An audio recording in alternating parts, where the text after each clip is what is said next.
आपने देखा होगा जो राहुल जी ने यात्रा निकाली थी, ऐतिहासिक यात्रा निकाली थी। आज तक इतनी बड़ी यात्रा किसी ने निकाली हिंदुस्तान में, किसी साधु संत ने की हो तो की हो, लेकिन आज तक किसी ने निकली। उसकी यात्रा का सब देखा होगा आपने। वो दक्षिण से पूर्व रूप से उत्तर और फिर इसके बाद पश्चिम से पूरे हिंदुस्तान को उन्होंने मत डाला था। वही उसी रूप में ये दिल्ली न्याय यात्रा हमारे माननीय अध्यक्ष श्री अंतर्राज्यीय जी ने शुरू की है। इस यात्रा में भी जैसे रात में पड़ाव होता था, ऐसे ही हमारी दिल्ली की यात्रा में रात्रि पड़ाव होता है। जो यात्री हैं, परमानेंट यात्री हैं, वो रात को वही आराम करते हैं, वही विश्राम करते हैं और सवेरे देर सुबह वहीं से चलते हैं। आपने हमारे देवेंद्र यादव जी का देखा होगा, उन्होंने उनके प्रेरणा लेके, वो भी राहुल गांधी के साथ थे, इस यात्रा में सीख के उनसे वही उसी रूप में देखा होगा। पहले उन्होंने दिल्ली में कांग्रेस को बहुत अच्छे से किया, लोकसभा चुनाव के दौरान उनको जिम्मेदारी मिली और उन्होंने उस यात्रा से सीख के दिल्ली में पहले ब्लॉक की मीटिंग और जिले की मीटिंग 2 तारीख को 10 तारीख को भी एक्टिव किया।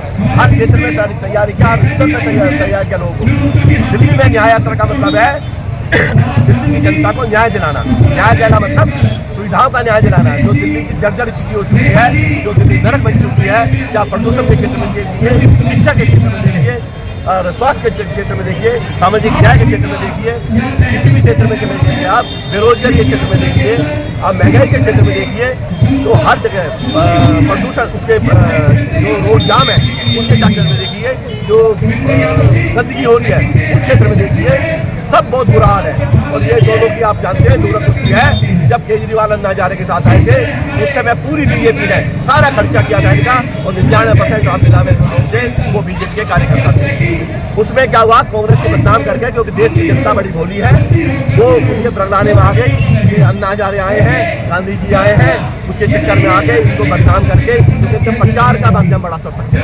प्रचार बहुत अच्छा करते हैं। कांग्रेस पार्टी की गलती रही, क्या ये अच्छाई रही दिल्ली बड़ी कि वो लोग क्या करते थे, वो कहते हम काम करेंगे, हमें प्रचार की कोई जरूरत नहीं है। मेरी खुद बात हुई थी शीला दीक्षित से 2012 में, हमने कहा हम आपको सुविधा दे रहे हैं, इनका प्रचार होना चाहिए। वो नहीं, लोगों को पता चलेगा, हम प्रचार में खर्चा क्यों करें, तो पैसे वो जायज करें, इसको जो थोड़ा पैसा हम प्रचार में खर्च करेंगे इसे हम देश के दिल्ली के विकास में लगाएंगे। लेकिन इन्होंने क्या करा है, तो दिल्ली के विकास का पैसा था प्रचार में लगाया, अपनी पार्टी को बढ़ाने में लगाया, अपनी पार्टी को पूरे देश में फैलाने में लगाया, भ्रष्टाचार में लगाया। जो ये कहते थे कि हम दिल्ली में बिजली के दाम घटाएंगे, तो जो एवरेज रेट 5 रुपये था वो आज एवरेज रेट 10 रुपये है टैक्सी का।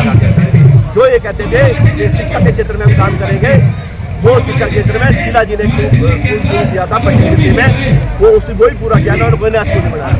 150 बच्चे आपकी हमारी पुरानी विधानसभा में हमारे क्लासरूम बैठते, आपको पता होगा, आप वृद्धावस्था पेंशन थी वो आज तक बंद थी, अभी 1 महीने पहले शुरू कर दिया। आप जो लाडली योजना थी उसमें कुछ नहीं कर रहा। जो बीपीएल कार्ड थे गरीबों को कहते हैं, गरीबों के हम करते हैं, गरीबों के नाम पे आए थे बीपीएल कार्ड, 10-11 साल में एक बीपीएल कार्ड नहीं बना। इसे क्या कहेंगे, दोनों की दूरा कुर्सी है।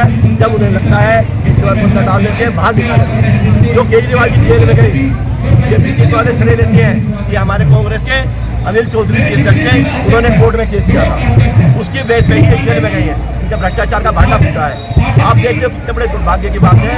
कैसे कहते हैं, अगर किसी का नाश करना हो तो उसके बच्चे को शराब पिलाना सिखा दीजिए, और सबका नाश करना हो तो नाक बना दीजिए। तो यहाँ पे क्या है, इन्होंने शराब पिलाना सिखाया, दिल्ली में 1 बोतल की 2 बोतल कराई, ये सबसे बड़ा दुर्भाग्य है। इसके क्षेत्र में जाइए, दिल्ली की सड़कें, जो रिंग रोड था वो 6 लेन था, शीला जी ने कॉमनवेल्थ में से 8 लेन बनाया, दिल्ली में फ्लाईओवर बनाए, अंडरपास बनाए। और इन्होंने क्या किया, कुछ जो पास पड़े हुए थे बजट में कम करके दिखा के मैंने 100 करोड़ बचाए, 50 करोड़ बनाए, आज वहाँ 500 करोड़ रुपये एक्स्ट्रा खर्च करिए, क्योंकि वो लूप छोड़ दिया इन्होंने, लूप नहीं उतारे, अब वो दोबारा से नए फ्लाईओवर बनाने पड़ रहे हैं। तो ये बड़ा देश का दुर्भाग्य है जो हमारे देश शुरू किया न्याय यात्रा। इस न्याय यात्रा के माध्यम से अगर हम उसमें सफल होते हैं, हम बुराड़ी विधानसभा से दिल्ली की शुरुआत करेंगे और दिल्ली में हमारी पूर्ण बहुमत की सरकार बनेगी। इसे मेरे ख्याल से कोई नहीं रोक सकता। और आप देख भी रहे होंगे यहाँ के जो विधायक हैं उनका कितना विरोध है।